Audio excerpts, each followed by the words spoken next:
لا إله إلا الله محمد رسول الله عليه صلاة الله وآله والأحبة.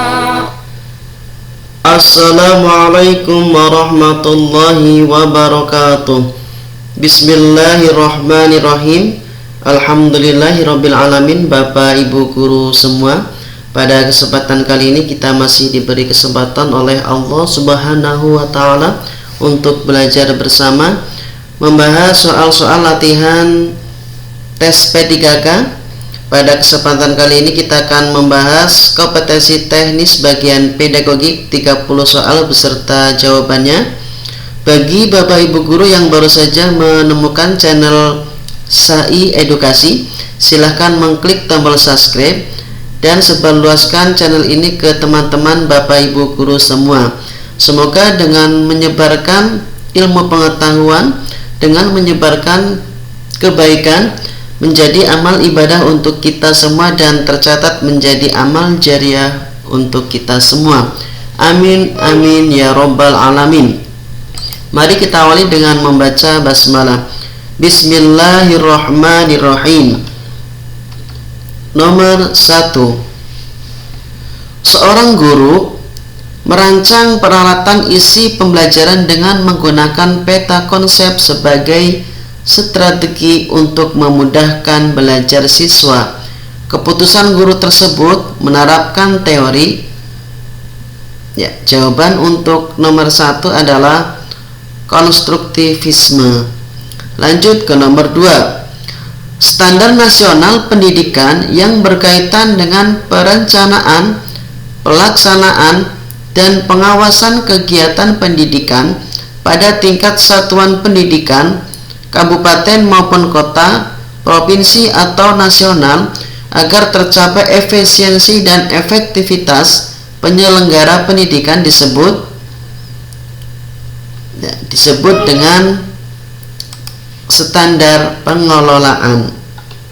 Lanjut ke nomor 3. Howard Gardner berpendapat bahwa pada diri peserta didik memiliki kecerdasan yang beraneka ragam yang dikenal dengan multiple intelligence.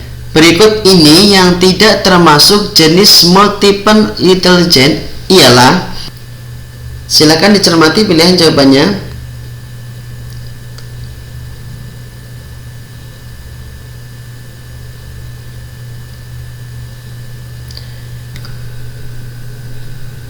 Jawaban untuk nomor 3 adalah E, kecerdasan individu.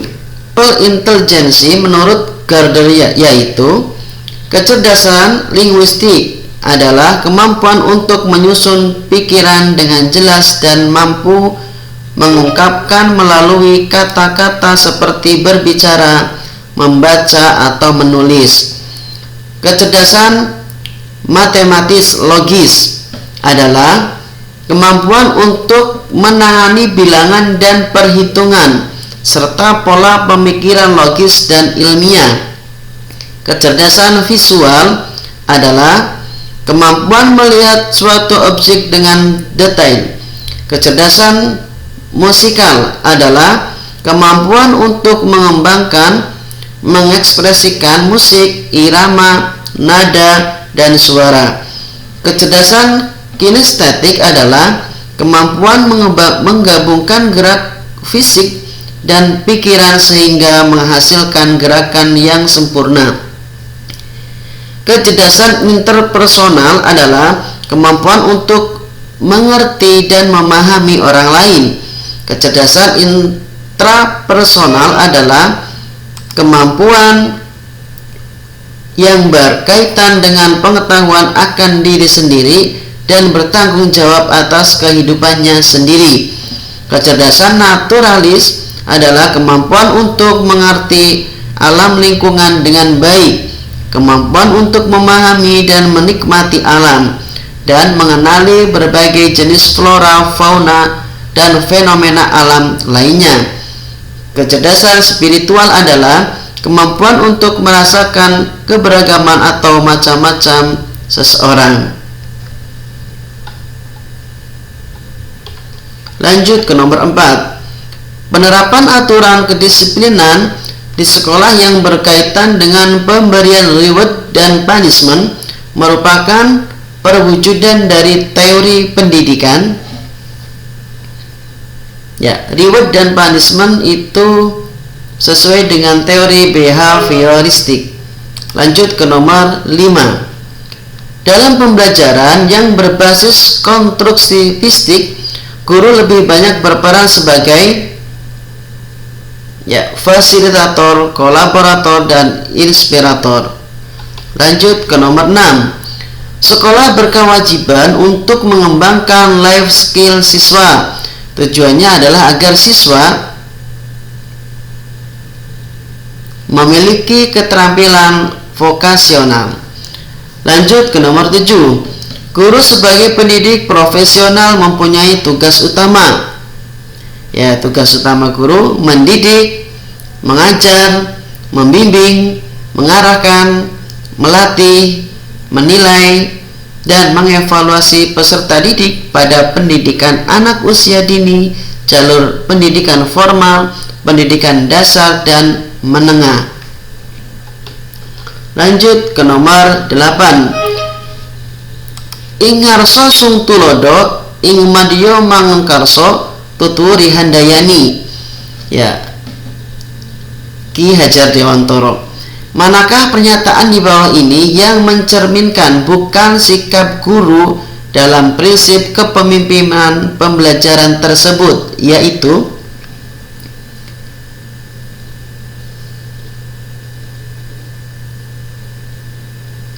yang bukan adalah guru menjadi satu-satunya sumber belajar. Lanjut ke nomor 9. Teori belajar yang menjelaskan fenomena belajar seperti cara kerja komputer yang dimulai dari masukan kemudian proses dan keluar output adalah teori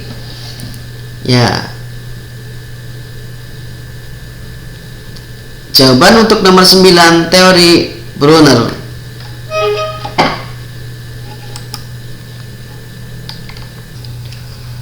Lanjut ke nomor 10. Dalam suatu penilaian pembelajaran, bila ketentasan klasikalnya kurang dari 50%, artinya yang mengikuti pembelajaran remedial lebih dari 50%, maka remedial dilakukan dengan cara memberikan pembelajaran ulang dengan metode dan media yang berbeda. Lanjut ke nomor 11. Pembelajaran pengayaan memberikan pelayanan kepada peserta didik yang memiliki kecerdasan lebih dengan tantangan belajar yang lebih tinggi, untuk membantu mereka mencapai kapasitas optimal dalam belajarnya. Pembelajaran pengayaan yang berupa program yang bersifat umum yang dirancang untuk disajikan kepada peserta didik. Sajian dimaksud berupa peristiwa sejarah, buku, tokoh masyarakat, dan sebagainya yang secara reguler tidak tercakup dalam kurikulum adalah kegiatan eksploratori. Kegiatan eksploratori merupakan penggabungan dari strategi meningkatkan keterlibatan indera anak dengan mempersiapkan isyarat lingkungan yang dapat merangsang dan memungkinkan anak terlibat secara bebas. Peran guru adalah memfasilitasi penyediaan bahan-bahan dan peralatan bermain yang diperlukan. Lanjut ke nomor 12. Bentuk-bentuk pelaksanaan pembelajaran pengayaan dapat dilakukan dengan cara peserta didik yang memiliki minat tertentu diberikan pembelajaran bersama pada jam-jam pelajaran sekolah biasa, sambil menunggu teman-temannya yang mengikuti pembelajaran remedial karena belum mencapai KKM. Bentuk pelaksanaan pembelajaran pengayaan tersebut adalah Ya, disebut dengan belajar kelompok. Lanjut ke nomor 13. Pembelajaran remedial hendaknya memungkinkan peserta didik untuk secara intensif berhubungan dan berkomunikasi dengan pendidik dan sumber belajar yang tersedia. Hal ini didasarkan atas pertimbangan bahwa kegiatan belajar peserta didik yang bersifat perbaikan perlu selalu mendapatkan monitoring dan pengawasan agar diketahui kemajuan belajarnya. Pernyataan di atas termasuk salah satu prinsip yang perlu diperhatikan dalam pembelajaran remedial, yaitu jawaban untuk nomor 13 adalah B, interaktif. Lanjut ke nomor 15. Berdasarkan data hasil evaluasi pembelajaran, diperoleh hasil sebagai berikut. Dari 32 siswa yang mengikuti ulangan harian, dinyatakan belum tuntas sejumlah 15, sehingga mengikuti program remedial. Bentuk perlakuan pembelajaran remedial berdasarkan data di atas adalah 15 dari 32 sisa berarti kurang dari 50%, berarti penugasan secara berkelompok. Lanjut ke nomor 16. Langkah-langkah yang perlu dikerjakan dalam pemberian pembelajaran remedial antara lain: mendiagnosis kesulitan belajar. Faktor yang mempengaruhi kesulitan belajar ringan antara lain faktor pribadi kurang perhatian saat pelajaran. Lanjut ke nomor 17. Ada beberapa teknik untuk mendiagnosis kesulitan belajar dalam rangka melaksanakan pembelajaran remedial. Untuk mengetahui kesulitan peserta didik dalam menguasai kompetensi tertentu, misalnya dalam mempelajari operasi bilangan, apakah peserta didik mengalami kesulitan pada kompetensi penambahan, pengurangan, pembagian, atau perkalian, digunakan teknik menggunakan teknik tes diagnostik. Lanjut ke nomor 18. Dari hasil analisis masalah yang dilakukan di kelasnya, Pak Bambang melihat bahwa ada dalam 3 kali ulangan aritmatika yang diberikan, rata-rata hanya 2 orang dari 30 siswanya yang mendapat nilai di atas 60. Sebagian besar siswa tidak mampu menyelesaikan soal-soal tentang perkalian. Selain itu, pada setiap pelajaran matematika, suasana kelas menjadi tegang karena siswa merasa matematika sebagai pelajaran maut alias sulit. Sehubungan dengan masalah tersebut, Pak Bambang kemudian merumuskan masalah pembelajaran sebagai berikut. Metode apa yang dapat saya gunakan agar siswa dapat mengerjakan soal-soal tentang perkalian serta dalam suasana yang lebih rileks? Selanjutnya, permasalahan tersebut dapat dirinci secara operasional sebagai berikut. Apakah pemberian tugas-tugas atau PR akan dapat meningkatkan hasil belajar siswa? Bagaimana bentuk materi tugas yang dapat membangkitkan motivasi siswa terhadap pelajaran aritmatika? Apakah saya perlu berkonsultasi dengan kepala sekolah? Rumusan masalah yang tepat adalah nomor 1 dan 2. Lanjut ke nomor 19. Saat merancang pembelajaran, seorang guru ingin menyederhanakan konsep, prinsip, hukum yang kompleks sehingga dapat memperjelas penyajian peserta didik secara tertulis. Media apa yang paling tepat dipilih oleh guru tersebut? Pilihannya yang tepat adalah Bagan.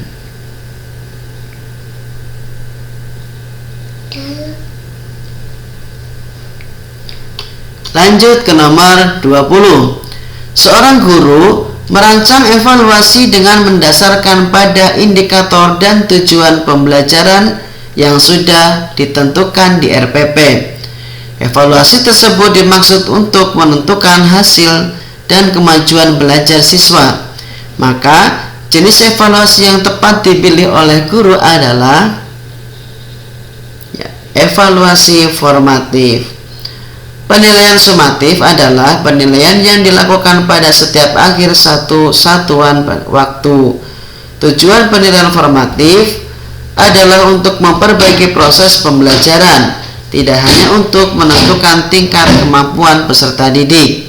Selain itu, penilaian formatif bertujuan untuk memperoleh informasi mengenai kekuatan dan kelemahan pembelajaran yang telah dilakukan. Lanjut ke nomor 21.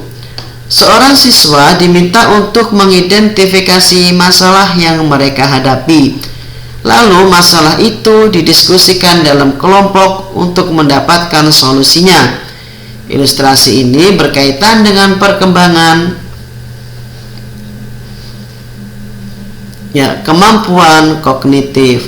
Lanjut ke nomor 22. Tahapan pembelajaran yang menggambarkan suatu model pembelajaran yang disajikan secara sistematis adalah disebut dengan sintak pembelajaran. Lanjut ke nomor 23. Model pembelajaran dengan sistem lingkaran kecil dan lingkaran besar, di mana peserta didik saling membagi informasi pada saat yang bersamaan, disebut dengan inside outside circle. Lanjut ke nomor 24. Penilaian hasil belajar peserta didik hendaknya tidak dipengaruhi oleh subjektivitas penilai, perbedaan latar belakang agama, sosial ekonomi, budaya, bahasa, gender, dan hubungan emosional. Pengertian tersebut adalah prinsip penilaian objektif. Lanjut ke nomor 25. Pembelajaran yang membantu guru mengaitkan antara materi yang diajarkannya dengan situasi dunia nyata. Siswa dapat mendorong siswa membuat hubungan antara pengetahuan yang dimilikinya dengan penerapannya dalam kehidupan mereka sehari-hari adalah pengertian dari pembelajaran contextual teaching learning. Lanjut ke nomor 26. Guru secara yuridis adalah bagian dari tenaga kependidikan yang diakui sebagai profesi dengan keahlian khusus. Manakah jenis kegiatan berikut yang memerlukan keahlian khusus?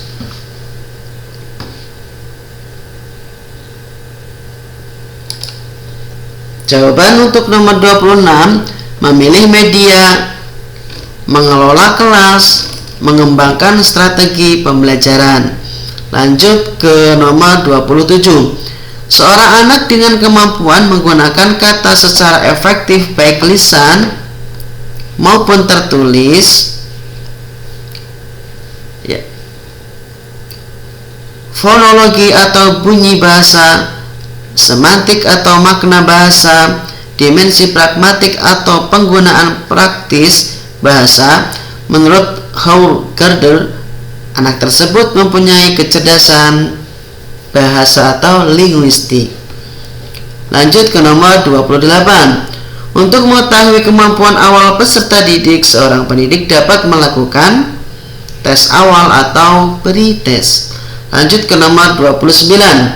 Dalam kompetensi pedagogik, guru menguasai teori belajar dan prinsip-prinsip pembelajaran yang mendidik. Dalam prinsip pembelajaran yang mendidik, guru harus menerapkan berbagai pendekatan, strategi, metode, dan teknik pembelajaran yang mendidik secara kreatif dalam mata pelajaran yang diampu. Lanjut ke nomor yang terakhir, nomor 30.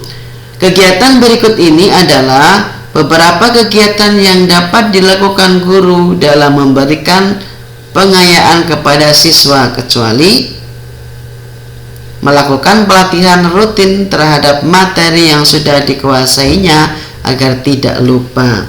Demikian pembahasan 30 soal kompetensi teknis bagian pedagogik. Semoga dapat bermanfaat. Kurang lebihnya mohon maaf. Akhirul qauli, wassalamualaikum warahmatullahi wabarakatuh. Sampai jumpa di pembahasan soal selanjutnya.